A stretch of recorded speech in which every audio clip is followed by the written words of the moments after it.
Hi, Erik. You're still without three key players through injury in McTominay, Antony and Anthony Martial. Do you expect them to be ready for the cup final, or is it likely to be longer?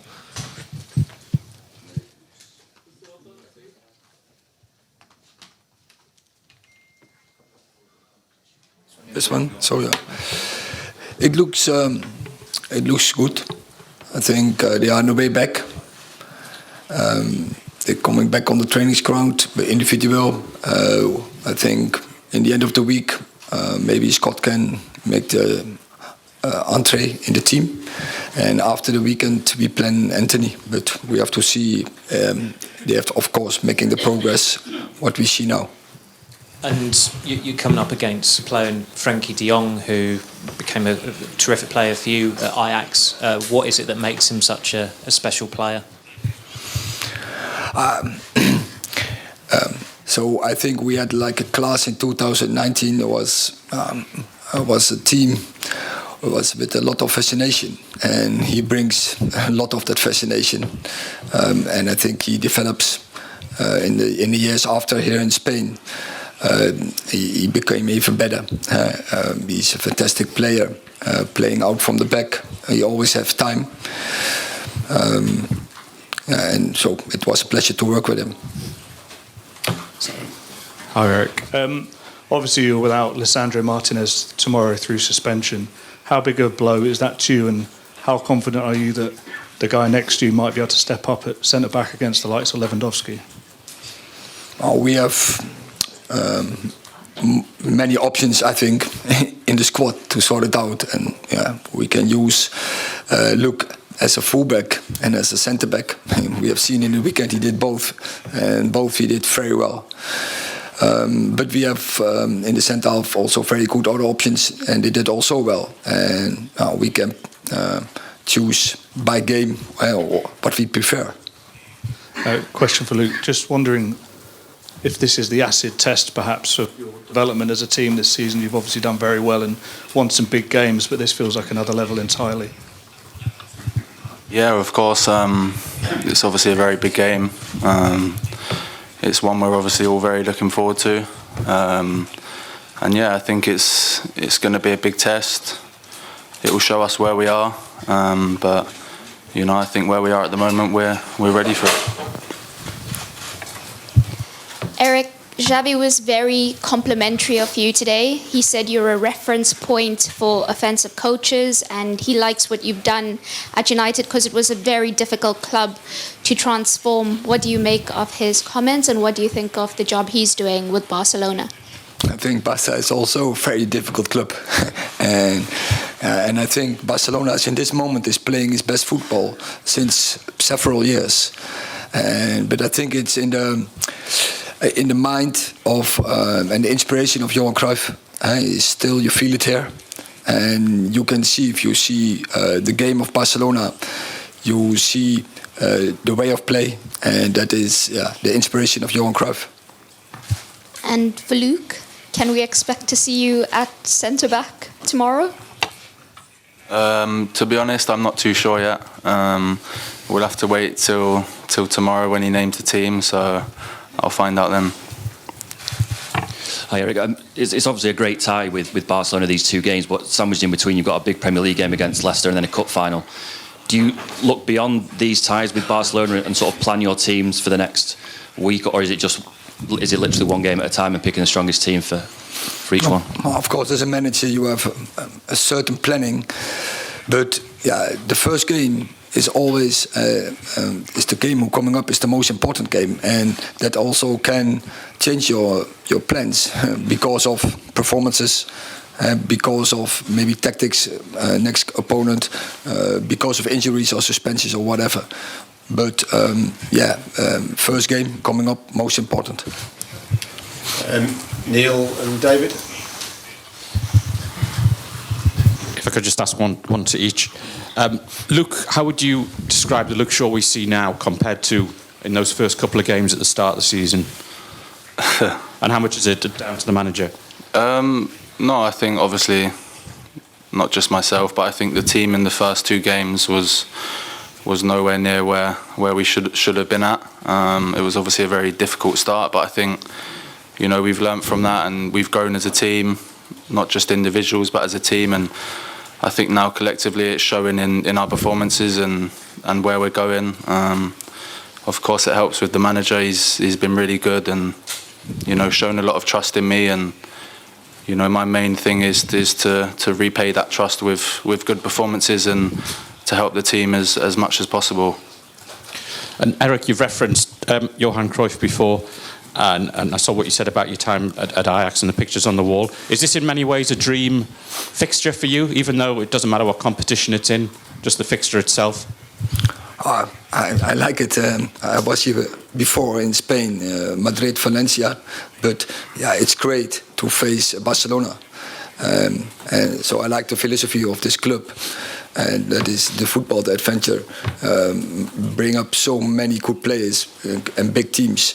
So we are really looking forward to face them. Hi Erik.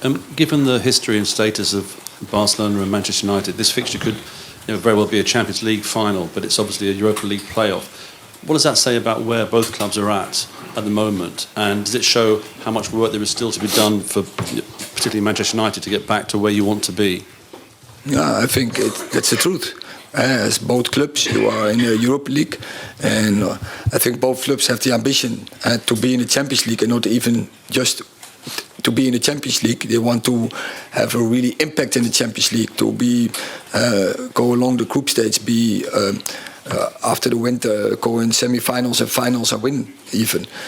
But the reality is we are in Europa League, and that tells that both clubs needed a reset, and I think we are both on a journey, and we are both. I think we are both in the right direction, and so I think it's exciting to face each other tomorrow night, and because it will help both clubs, because you know where you are. It's a good test, and you get challenged, and from such test you get better. Let's have something from the Spanish media, one here, and I believe one over there. ¿Qué tal? Pregunta. So my question is for Erik. Hello, my question is for Erik. So today, Xavi Busquets said that you both arrive at the best moment in the season. That's what you said before. But in the last few years, Barca has not been better in defense than in attack. No, the other way around, sorry. So to what extent such a strong Barcelona in terms of defense conditions your tactics for tomorrow? Thank you.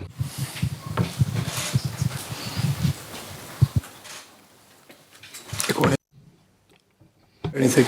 You didn't hear the question? No. Not as strong. Could you just... Hello, can you hear me?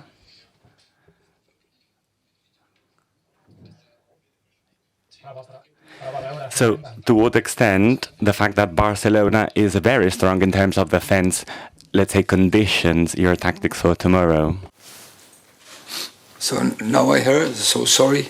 If you now repeat one.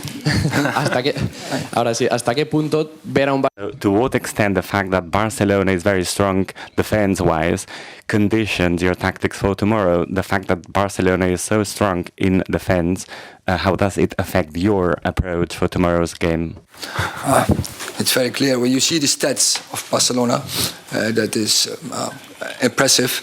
But I think they defend well, but I think the biggest skill is that they have so many possession, and that's so. I refer to Johan Cruyff. Johan Cruyff, one of his big sentences was, when you have the ball, the opponent doesn't have the ball and they can't score. Question over there. Bona tarda, Laia Coll de... Good evening. So a lot has been said on the intensity of Premier League vis-a-vis the La Liga. They say the Premier League is more intense physically. To what extent do you think that is true, and do you think that could condition this knockout? What is true, that is, I think it's objective, that the Premier League is high intense football. But I think also the La Liga is a really strong league, and there are many good clubs in. And also I think La Liga is so high intense league. So I think I don't think there will be a big difference between the two teams on that fact. Okay, last two, one there, and then Paul Hurst. Sí, hola. Hello. So they asked about De Jong. You will meet Frenkie De Jong again tomorrow. Well, in summer you wanted him for United. Why didn't you get him to sign to United?